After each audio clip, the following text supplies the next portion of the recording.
As students at a coastal university, what are just a few things that we can do to make your job easier, to keep ourselves safer?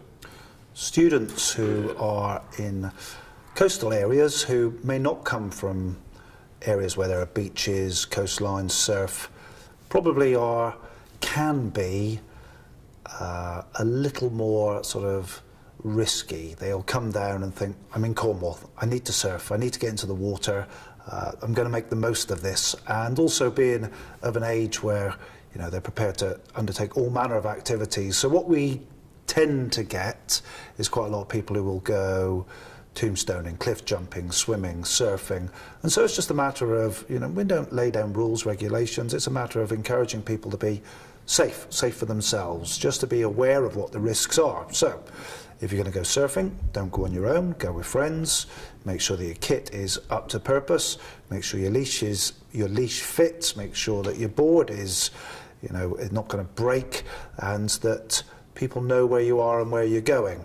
If you're going to go swimming, on a beach, if it isn't a lifeguarded beach, again, make sure that you're going in numbers, that somebody is ashore and able to raise the alarm if something goes wrong. So it's just a matter of familiarising yourself with the environment, familiarising yourself with the area. Be aware of the fact that the tide comes in and out, what the tide time is, what the risks are. Ask a question.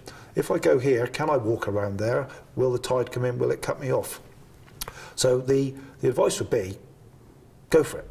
Really enjoy yourself. If you're going to come down to Cornwall, you're going to come to Falmouth, one of the reasons to be here is because it's stunning, because the water, because the coast, because the beaches, because it's so inviting, because it's so much fun and so much activity to do, but do it safely. Have an idea of some of the challenges, some of the risks that might be there.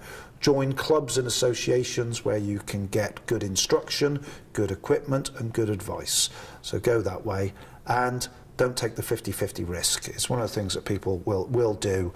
I'll do this, it'll be okay. Well, maybe just take a 1-second break. Just pause for a moment and don't take that 50-50 risk. But essentially, enjoy yourself, but enjoy yourself safely.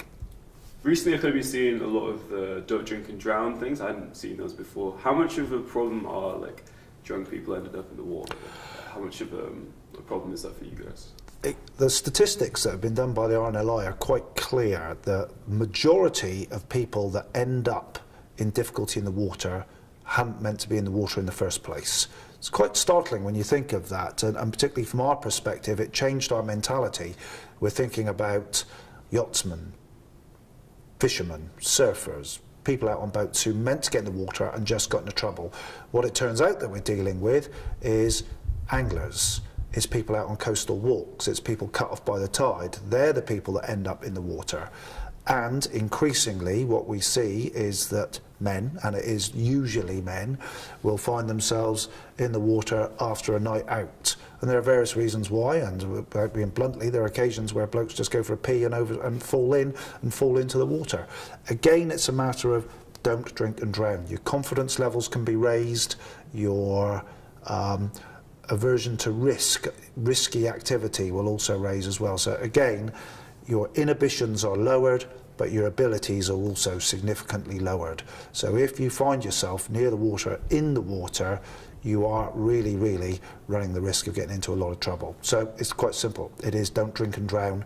If you are near the water and you've been drinking, stay away from it.